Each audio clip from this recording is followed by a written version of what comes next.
Hello friends, good morning and welcome to smart study. आज हम बात करेंगे हरियाणा के एक और इम्पोर्टेंट टॉपिक के ऊपर, जिसमें से एचएससीसी हर बार क्वेश्चन पूछती है और ये बहुत सारे क्वेश्चन इंपॉर्टेंट है। ठीक है, शुरू करते हैं। 1857 की क्रांति हरियाणा में कब शुरू हुई थी? 10 मई 1857 को शुरू हुई थी और ये शुरू हुई थी अम्बाला से। और 1857 की क्रांति को हरियाणा में क्या नाम दिया गया था? ये दिया गया था 14 की साल। ये नाम देने की वजह क्या थी? विक्रम संवत 1914 उस टाइम चल रहा था, तो इसलिए इसको 14 की साल का नाम दिया गया था। और हरियाणा में 14 की साल का मुहावरा भी होता है। उसका मतलब क्या होता है? सत्ता की अवहेलना। आपको पता होगा, जब मंगल पांडे जी थे, उन्होंने जब चर्बी वाले कारतूस को यूज़ करने से मना कर दिया था, तभी 1857 की क्रांति का आगाज़ हुआ था। ठीक है, उनको फांसी दे दी गई थी। उन्होंने जब चर्बी वाले कारतूस को यूज़ करने से मना कर दिया था, तो उसके विरोध में सैनिकों ने ये स्टार्ट कर दिया था। अगला क्वेश्चन शुरू करेंगे। 1857 की क्रांति के दौरान अंग्रेजों द्वारा सबसे पहले फांसी किसको दी गई थी? झज्जर के नवाब अब्दुल रहमान खान को दी गई थी। और लास्ट में सबसे फांसी किसको दी गई थी? बल्लभगढ़ के राजा नाहर सिंह को फांसी दी गई थी। 1857 की क्रांति में अंग्रेजों का सर्वाधिक सहयोग करने वाली रियासत कौन सी थी? जींद रियासत। 1857 की क्रांति से पहले हरियाणा कहाँ का हिस्सा था? यूपी का हिस्सा था। और उसके 1857 की क्रांति के बाद अंग्रेजों ने उसको यूपी से निकालकर पंजाब के अंदर मिला दिया था, हरियाणा को। ठीक है, अगला क्वेश्चन देखेंगे। 1857 की क्रांति में रेवाड़ी के शासक राव तुलाराम कहाँ जाकर शरण ली थी? इन्होंने अफगानिस्तान जाकर शरण ली थी। और आपको पता होगा, 23 सितंबर हरियाणा शहीदी दिवस मनाया जाता है। और ये राव तुलाराम के शहीदी दिवस के उपलक्ष्य में ही मनाया जाता है। ठीक है, अगला क्वेश्चन देखेंगे हम। 1857 की क्रांति हांसी के किन लोगों को फांसी दी गई थी? ये मुनीर बेग और लाला हुकमचंद को फांसी दी गई थी। ये हांसी से थे। ठीक है, 1857 के शहीदों के सम्मान में 22 एकड़ में शहीदी स्मारक कहाँ बनाया जा रहा है? ये अम्बाला में बनाया जा रहा है।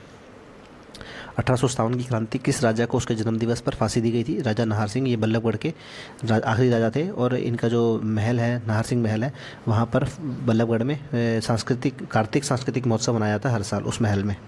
1857 की क्रांति में फर्रुखनगर के नवाब कौन थे जिनको फांसी दी गई थी? अहमद अली खान। फर्रुखनगर गुड़गांव में आता है। ठीक है, अगला क्वेश्चन देखेंगे हम।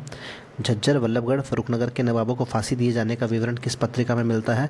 ये मिलता है चांद पत्रिका में। ये नवंबर 1928 के फांसी का अंक है चांद पत्रिका के, उसमें इसका विवरण मिलता है। और चांद पत्रिका के लेखक कौन थे? विशंबर नाथ कौशिक जी। ये अम्बाला के रहने वाले थे, चांद पत्रिका के लेखक थे। अगला क्वेश्चन देखेंगे। 1857 की क्रांति के दौरान किस नवाब को लाहौर में फांसी दी गई थी? बहादुरगढ़ के नवाब बहादुर जंग खान को लाहौर में फांसी दी गई थी।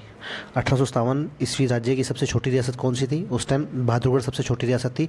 और ओवरऑल हम देखें तो दुजाना हरियाणा की सबसे छोटी रियासत थी। ठीक है, अगला क्वेश्चन देखेंगे हम। 1857 की क्रांति में दक्षिण हरियाणा में अंग्रेजों के साथ किस रियासत ने साथ दिया था? जयपुर रियासत ने 1857 की क्रांति को दबाने के लिए अंग्रेजों का साथ दिया था। 1857 की क्रांति पश्चिम हरियाणा में अंग्रेजों के साथ किस रियासत ने दिया था? और ये पश्चिम हरियाणा में बीकानेर रियासत ने इनका साथ दिया था। अगला क्वेश्चन देखेंगे। 1857 की क्रांति के दौर में हरियाणा में कुल कितनी रियासत थी? ये टोटल 10 रियासत थी। तो कुछ इंपॉर्टेंट क्वेश्चन और भी गाइस, ये देखिए। 1857 की क्रांति में हरियाणा के नेता, मतलब किस रियासत से कौन से नेता थे? तो ये बहुत इंपॉर्टेंट है गाइस, इसमें से भी हर बार क्वेश्चन बनता है। जो मेवात था, वहाँ के नेता थे जो सदरुद्दीन थे, और ये किसान नेता थे। ठीक है, बल्लभगढ़ में आपको पता, पीछे आपने पढ़ा, राजा नाहर सिंह थे। फारुखनगर में नवाब अली अहमद, और झज्जर में नवाब अब्दुल रहमान खान। रेवाड़ी के राव तुलाराम। फरीदाबाद के धानू सिंह, ये किसान नेता थे। पानीपत इमाम अली कलंदर। रानिया या सिरसा मुनूर मोहम्मद खान। हिसार से शहजादा मोहम्मद आजम। हांसी से हुकुमचंद थे। पलवल से गफूर अली थे। भट्टू से मोहम्मद आजिम थे। तो गाइस ये जरूर कर लीजिएगा, इसमें से हर बार क्वेश्चन बनता है। चाहे सीटी था, चाहे पीछे हरियाणा पुलिस का एग्जाम हुआ था, चाहे टीजीटी का हुआ था, सब में इसमें से क्वेश्चन जरूर बना था। तो ये था आज का टॉपिक गाइस। थैंक